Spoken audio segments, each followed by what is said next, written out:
Exclusive interview, we come face to face with the Commissioner of Police, Dr. C.G. Walwyn, who will speak of policing and public safety. We will look back at his first 3 years in office, and of course, we look to the future. Welcome, Mr. Commissioner, and thank you for coming face to face with us. Thank you, sir. Now, you took up the job as Commissioner 3 years ago. What were your major objectives coming in? And what commitments did you make to your employers and to yourself? When I came here 3 years ago, my main objective was to help reduce crime within the Federation. As a matter of fact, when I came here, I presented a paper. In that paper, it stated that I would like to see crime reduced 30% over 36 months. And I believe after 36 months, we have seen crime reduced by at least 6 points above the 30%. What do you think, or what would you say you brought to the job, which was different to what we were used to in St. Christopher and Nevis? Well, I came from a different environment. One of the things that you learn as a researcher is that you have to use different lens. You look at the problem from a different perspective. My predecessors, they operated based on what they knew, which is okay, because that is what they knew. But by me coming in from a different setting into this environment, I look at the situation and I can see perhaps what they could not see, because I'm looking at it from a different perspective. Fresh eyes. Yes. And now looking back, you have completed your first 3 years. What would you say you have achieved? Well, we have achieved quite a lot. We've had crime consistently going down since the first month that we started. The first month that we began, crime was down 28-point-something%. And at the end of the 36 months, crime was down again 30-something%. So we had one constant, and that was the reduction of crime.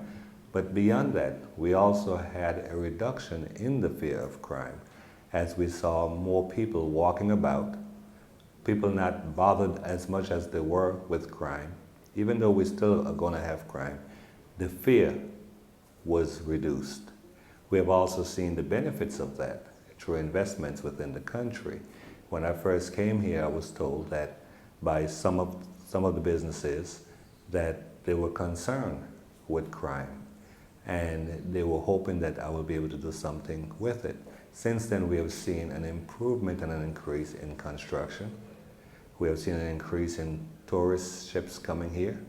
We have seen an increase in people visiting St. Kitts on the airplanes. And we have seen an increase of our nationals coming back home, because I too was a national in the diaspora, and I had a fear of coming home based on what I used to hear. And then when I came to St. Kitts and I said, this is not the same place that I've been hearing about. This is a completely different place. And so I brought my family here. And if my family can come here with me and enjoy themselves, then that means that I'm doing what I was hired. Let's go a little bit more in depth here. We have seen initiatives that we had not seen before. Walk us through some of these. One of them is going to be the Special Victims Unit. We did that because we noticed, or I noticed one day that a lady came to the station to make a complaint about being abused by a partner. And the police officer told her to go back home and think about it, and if she wants it, come back and they'll take a report. And I told him, no, you have to take that report right now. The next thing was with children.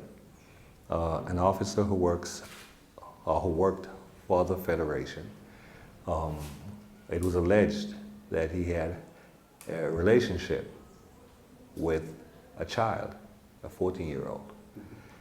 And we investigated. It was substantiated. The case was presented for prosecution. He was convicted and he was sentenced. And from this, we went all out with the Special Victims Unit as a means of protecting our women and our children. We also created the Violent Crime Unit, and we trained these officers along with officers from the other Eastern Caribbean states. We trained them here in St. Kitts with the assistance of the United States Department of Justice. As a result, we have better trained investigators. We have seen an increase, an improvement in the way our investigations are being conducted, and that is because of this training. We have also seen an increase in training for individual officers. We have had officers who have traveled overseas. We have had officers who have been trained here. We have established relationships with external law enforcement agencies such as the Orange County Sheriff's Office in Orlando, Florida. They provide instructors and they provide equipment. The bulletproof vests that we wear, the majority of them come from the Orange County Sheriff's Office because we are a sister agency, and we have had a commitment from the sheriff to continue the relationship while I'm here. Beyond that, they have also given us the MAGIC program. And the MAGIC program, MAGIC stands for Mentoring, Advising, Guiding, Instructing Children. And what they do in the elementary or primary schools, as we say in the Federation, we give our children alternatives to gangs, guns, drugs, and violence. Last year, or this year, last school year, but this year, we were able to graduate 374 children from the MAGIC program. We have seen a great reduction in the violence within those schools as a result of this training. The data is there to support it. We are now embarking on something new, and it's called TAPS. We have seen too many of our young men imprisoned. We have seen too many acting out violently. And we have seen many of them who would like to be police someday won't be able to travel because they have criminal records. So we are trying to deter them, steer them away from that road. And we are placing TAPS into the high schools. And this is a program, it's Teens and Police Service Academy. It started in Houston, Texas, but it's now in almost every state in America. It's in the Caribbean in Puerto Rico. St. Kitts is the first Eastern Caribbean country to be a part of it, and it is now in South Africa. So St. Kitts has been at the forefront of a lot of these initiatives, but it's all because we want to make sure that our youth find a different way in which to handle their differences, and also to show them the beacon that there is a life after this life, and if they want to enjoy that life, they must make some changes. And TAPS is going to be in the high schools. We started 2 weeks ago, and we're asking the parents to help us to encourage their children, to enter these programs. In Nevis, there's no problem. Nevis went off without a hitch, said they're doing very well in Nevis. Our schools in the countryside in St. Kitts are doing great. We are now working on our schools in the Bass State area. So you've been able to bring serious networking between agencies abroad and the home force, yeah? Yes, sir. I was a deputy sheriff in Orlando. I retired as deputy sheriff in Orlando, but I was also a deputy sheriff in Houston. I worked in Houston. I started in Houston. As a matter of fact, out of the 5,000 deputy sheriffs that we had in Houston, 2 of us were from St. Kitts. Oh, that's good. One of us, he spent his entire career working for the DEA, but he was a Kittitian, and it's because he was West Indian. I, on the other hand, I worked special investigations with federal agencies because I was Caribbean. That's what they refer to us as Caribbean. That networking that you mentioned has paid off for us because we had just received some motorcycles, and the instructors for those motorcycles are coming from Houston to train our officers how to ride the motorcycles. They're going to be certified as police motorcycle riders, and we are also going to be training them on how to use the radar guns for speed detection, and the instructor will also be coming from Harris County in Houston. And the beauty is we don't have to pay them. Because we are a sister agency, the instructors are volunteering their time. That's very good. Now, I've lived here most of my life, and I've seen commissioners come and go. But in your case, it seems as if the vultures are always hovering, waiting to swoop, as if you're easy prey. Why do you think this is so? You know, you have to forgive me for laughing. A man called me last week. He said, Commissioner, I hear a bunch of stuff on the radio and people talking negative about you. You came here, the murders, they slowed down. We know you can't stop everything. Last year we had 20 homicides. Right around this time last year, we had between 15 and 17. Today we only have 10. He says, Commissioner, keep doing what you're doing. People are going to say what they want. And I want you to remember this. It is only when mango tree bearing fruit, people throw stones. He said, keep doing what you're doing. My grandmother used to say that. First time I heard it. Yeah? Very interesting saying. Now, much has been said in the local press, media, on the talk show circuit, social media. I will highlight one allegation, that Nevis has been abandoned, it's under-resourced. That is not true. Anybody's making that claim, they only need to take the roster of the officers in Nevis, look at the roster, look at the assignments, and they will see that there's a surplus of officers in Nevis. When you say surplus, what do you mean? You have more officers now than you had before. There's a national per capita that you should have, and Nevis is way above that. I worked in Orange County in Orlando. One of my last assignments was at Disney World. Now, people think of Disney World as being an amusement park. Disney World is 48 square miles. 48 square miles. If I'm not mistaken, that's about 1.5 times the size of Nevis. Exactly. Okay.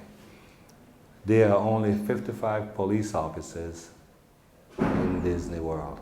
In Nevis, the people who lead the force have said over the years that the magic number should be 100. Well, they need to be able to show me why 100 and show me how you're going to use these officers. If you look at it right now, we have an excess of officers in Nevis, and they're still asking for more. Some of the people that you hear talking, their thinking says that to take care of business, you have to have more. They don't speak about strategies. Mm-hmm. If you recall, when I first came here, in the first year we were here, we reduced crime. And we hadn't hired one new officer yet because we had to strategize and we had to redeploy. In Nevis, I tried to implement a shift schedule. And it took a while before they accepted because there was a lot of stumbling blocks. We had the same thing in St. Kitts still. Matter of fact, right where we are right now, we had that stumbling block. But we were able to overcome it because they were able to see. And the way that it is set up is that officers will be working 80 hours every 2 weeks, 160 hours a month. But if they follow the schedule that I gave, these officers will not have to be calling in sick because they are guaranteed every other weekend to be off Friday, Saturday, and Sunday. Guaranteed. So they have more time with their family. And we had some internal issues and we had to work it out, but in the end, they started using the schedule in Nevis, and it's working for them. To the point that one of the guys that used to call in sick all the time, he told one of the supervisors, he said, I feel guilty calling in sick, especially being off 3 straight days. So it worked in their favor. With regard to resources, Nevis doesn't have a resource problem with vehicles. They have vehicles, NIA bought them a vehicle. I'm giving them 3 motorcycles. They have one already. I gave them bicycles. When I first came here, I bought bicycles and I got bicycles donated. And I took the bicycles to Nevis. And I was at one of the stations and I saw the bicycle, the pedal was bent. And I asked the supervisor, why didn't y'all report that the thing is damaged? She said, it's only a bicycle. I said, no, that's somebody's 1,400 US, because that's what the bike costs. And so that's a mentality I had to work with. But over time that changed, and now we have 2 motorcycles in Nevis, and they're being used. And very visible too. Right, and I'm going to give them 3 more. And if they need another one, and they can tell me why they need it or how they're going to use it, I'll give it to them. But as far as resources, no. We have officers that are away being trained right now, and some of them from Nevis. The same training we have in St. Kitts, we always include Nevis officers. We never leave Nevis out of anything. When Nevis had some training from Canada, which was very good training, and the Honorable Mark Brantley, he was acting premier at the time, and he contacted me about the training, and I went with it. And you can see the difference after that training in the morning reports that these guys were out there doing what they were taught. And so here in St. Kitts, we decided that the police academy would never close. So we are always having some type of in-service training to keep them up. The problem is that sometimes when we go back home, we don't do what we know we are supposed to do. And if someone does not push us, we don't. So we need to be pushed to get the job done. Let's take a look at the much talked about squeeze the balloon scenario. What was the point you were trying to make? The point that I was making is simple. Anytime that you have a situation where the police have a strong presence, the criminals feel uncomfortable. So we noticed in the morning report that some of the guys from St. Kitts were starting to hang out in Newcastle and in Bath Village. But this was not coming from the officers in Nevis. This was coming from the Delta officers who were assigned to Nevis because they were out doing the patrols. And when they're doing the patrols, they're stopping and searching. All police within the Federation have the same opportunity to do what they did. The difference is they were doing it in Nevis. So if the officers on duty in Nevis is not doing it, the bad guys are going to avoid the Delta squad. They are going to avoid the task force, and they're going to hang out where they believe the local officers are not going to do anything. So even though it's in Nevis, it is still part of squeezing the balloon. They are going to go where there's least resistance, and that's what they did. We sent Delta into Nevis based on intelligence to go down on Low Street, to go into Newcastle, because we noticed that some of the guys from KMS were now hanging with them. And whether it was a decision made up top or whether it was a personal decision by an officer, it told Delta not to interfere with people. And that's when I told them, no, nobody tells Delta what to do. We are sending Delta there based on intelligence, and we need to operate and to get these guys uncomfortable. The Honorable Mark Brantley, he speaks strong. I mean, I was in a meeting with him, and he says, I want the same things that you're doing in St. Kitts to be done in Nevis. And we instructed Nevis to do the same thing. But for whatever reason, they might do it tomorrow. They won't do it today. You know, and we have specific instances that we can talk about, but I wouldn't discuss those on the air. The bottom line is with the balloon theory, and again, I'm a research scientist. The bottom line with the balloon theory is that police on both islands need to make these guys uncomfortable legally, by doing what is legal. All right?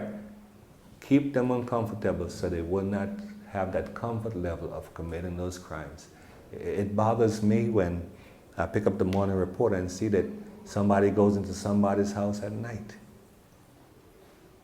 My question is, where are the police? That's my complaint.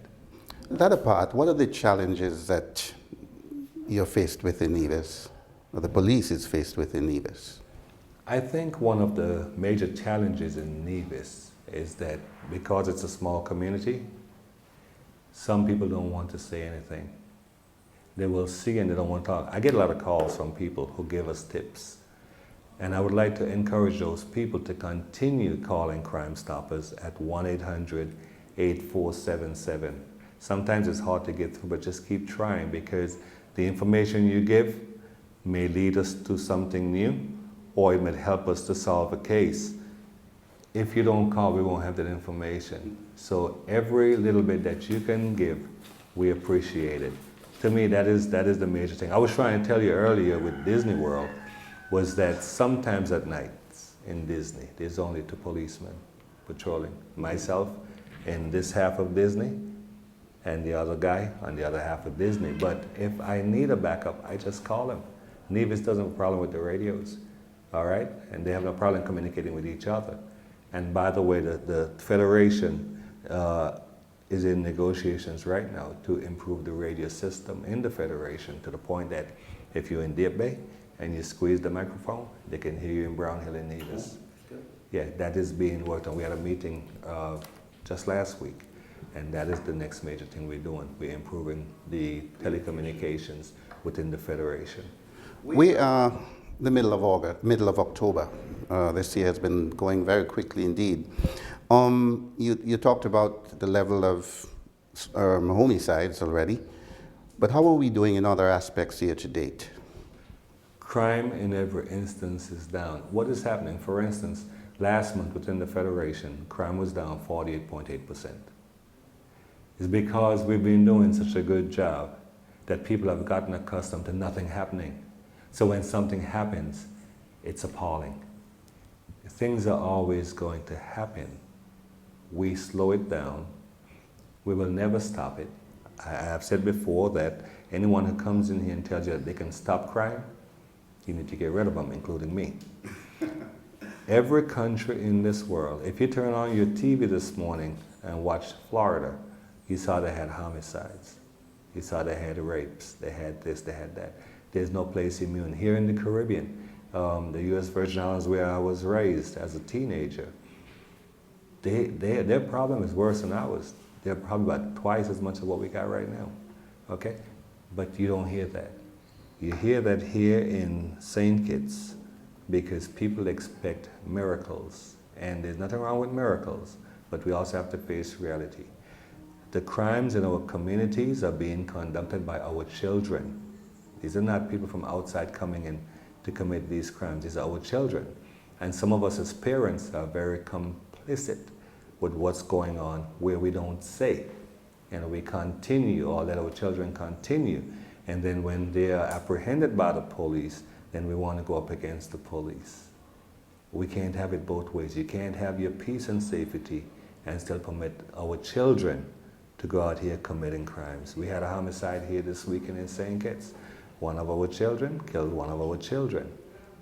Now we as a community must become incensed. And those who saw who committed the murders must come forward and say, as a community, we are going to stand tall, and you will no longer be able to victimize us in our community. But until we do that, we are going to permit these people to continue in what they're doing. And the police, they can't do it without your help. Would you say it is imperative that government, both federal and the NIA, the opposition, the private sector, and civil society be on the same page where crime fighting is concerned? I will tell you, the second day I landed in St. Kitts, Senator Ricky Skerritt, he approached me. He said, there's a businessman in this community who would like to speak to you. He heard you speak over at the gang symposium. We had the Regina, Canada Police Force here, and I was asked to say a few words. He said, he heard you speak, and he wants to talk to you. I met with the man, I spoke with him. He's a foreigner, but he owns a business here. He said, Commissioner, I heard you speak, If you believe in what you're saying, I have the money, I can assist you in getting what you need. The first thing we needed to get was some equipment. And he was all set to get the equipment. I got a phone call from him. There were 6 other major employers with him. They wanted to talk to me. This is on the 3rd day. I sat down with them. I told them what my plan was. I gave them the presentation that I had, saying I'd like to reduce crime by 30% over 3 years. And they listened. They said, okay, when do you want to start? The first thing I asked for was a vehicle in Frigate Bay. If you go to Frigate Bay, you see an SUV. They provided that SUV. People were saying that drugs and guns were coming in on the peninsula. So I put that vehicle over there. I trained the officer myself, trained 3 of them myself. And I put them over there 24/7s, from the last roundabout in Frigate Bay to the peninsula, 24 hours a day. We cut down on a lot of stuff going on over there. Then they came back, and I told them I needed some bulletproof vests, I needed some flashlights. I contacted Orange County Sheriff's Office, and they provided bulletproof vests. The coalition, which includes Four Seasons, Marriott, the universities, they provided us with an initial 50 bulletproof vests and flashlights. We created a team called Delta Squad. Delta Squad was based on a program we had in Orlando. This team was created because crime, just like St. Kitts, was going out of bounds. And then one night, a security guard called the sheriff's office and said, I just got robbed, they took my gun. And the sheriff said, that's it. They put together a team, and Delta Squad patrolled all the high crime areas. And right now, we're supposed to go with 2 deputies. 1 deputy can go inside that place because they've returned it to normal. We did the same thing in St. Kitts. We used to have officers afraid to go into certain places here. We don't have that anymore. And Delta Squad will patrol on foot, or they'll patrol in vehicle. The coalition, which is the private sector, they provided vehicle for Delta.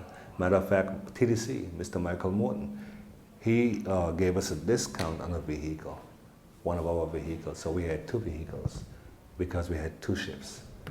We started patrolling from 3 in the afternoon till 6:30 in the morning, and we just watched crime going down. Then something happened in Nevis, I don't remember what it was, and an old lady called me crying on the phone. She said, send Delta now. So we took from the teams of Delta 1 person, and we were able to send 4 or 5 people over to Nevis. And we started from Thursday night till Monday morning. So they did Thursday all day, Friday, Saturday, Sunday, and then Monday morning, they come back down. And it's been working. It's been working. But the private sector has been working with us with the reduction of crime. The coalition of support for the St. Kitts Nevis initiatives, 7 major employers within the Federation, and they have always been there. You see in the square and in certain places here, you see some lights went up. Those blue lights, they're the ones, when we got our first police dog, they paid for it. You know, I mean, these are things that happen, and people don't jump up and down and try to take credit, but they have been here working with us. We have a new team called ART, and in ART, the vehicle was provided by the coalition. We have computers we got the other day, coalition. So we get a lot of assistance from the coalition. The government provides for the training. If we have instructors have to come in, they'll pay for the plane tickets. The tourism, hotel and tourism industry, when we first started, they provided the hotel for free for the instructors. Because as I said, the instructors don't take any money. They just come and teach. Some are my old friends, and some are sent by the sheriffs of the agency. So there is a partnership with the private sector. As a matter of fact, St. Kitts and Nevis, we are the only ones in CARICOM, unless it changed in the last 2 or 3 months, we're the only ones in CARICOM where the private sector works with the police on this level. I was at an ACCP conference, And that came up because of what we were doing in St. Kitts, we were trying to replicate in other islands. And even down in Trinidad, they told them that's not their job, that's the police, that's the government job. But we did it in St. Kitts and it worked. And we're the only ones where you see a reduction in crime that's been constant. Now we're into the silly season. Everybody thinks that we're close to general elections. I've heard political figures say that somehow you're seeking to make changes, especially in Nevis, because the high command in Nevis is unlikely to do your bidding. What's your response to that? I can tell you, sir, the position of ACP, Assistant Commissioner of Police in Nevis, came into being because I approached Cabinet for that position. And I placed that officer in that position. When I came here, there was a commissioner before me and there was a commissioner before him. And the second person in the high command was not confirmed in his position. I went again to approach Cabinet through the anti-crime unit to get that person confirmed. So why would I want to upset what I put in place? My only fight has been to do what you know you're supposed to do. Give the people of Nevis what they're paying for. The people deserve better than they were getting.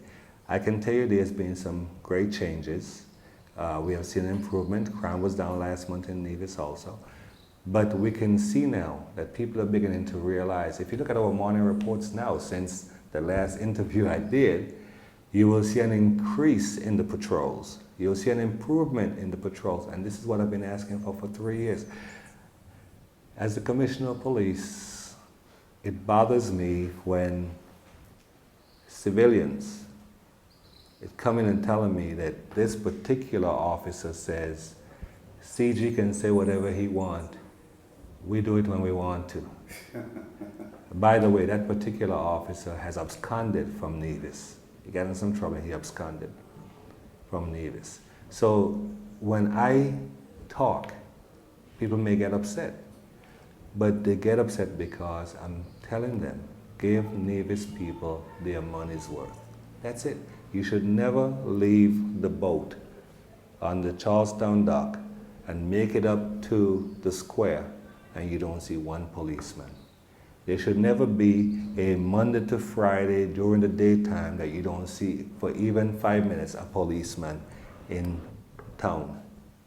If you're driving around the country, you should see at least one policeman on the road patrolling somewhere. You shouldn't have to look for police because Nevis have enough cops to do that.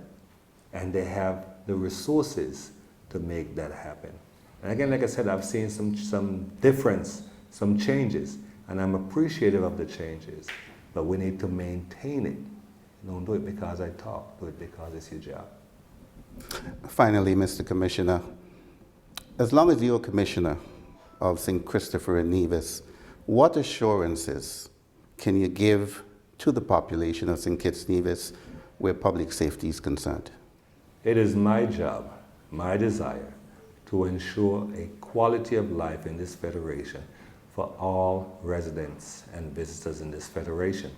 I've taken steps to put proper patrols in place. I've taken steps to ensure that proper training is in place. We have taken steps to ensure that proper investigations are done.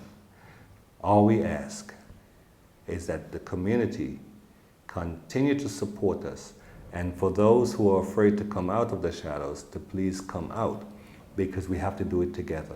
We have a witness protection program in place. If you have seen a crime and you want to say something, you have no reason to fear a retaliation from anyone, because we have the capabilities to place you somewhere where you can be safe. We also have legislation that says you don't have to be in St. Kitts to testify in court. You can do it by video. So these are some of the things that we have put in place. We have the teleconferencing, we have witness protection, we have places, even local if you want to stay local, and we will do everything to ensure that that public safety is number one in this federation. Thank you, Mr. Commissioner, as you work hard to protect and to serve. Thank you very much. In this exclusive interview, our special guest has been Commissioner of Police, Dr. C.G. Walwyn. We've come face to face about some of the issues pertaining to policing and public safety in St. Christopher and Nevis. Thank you for viewing.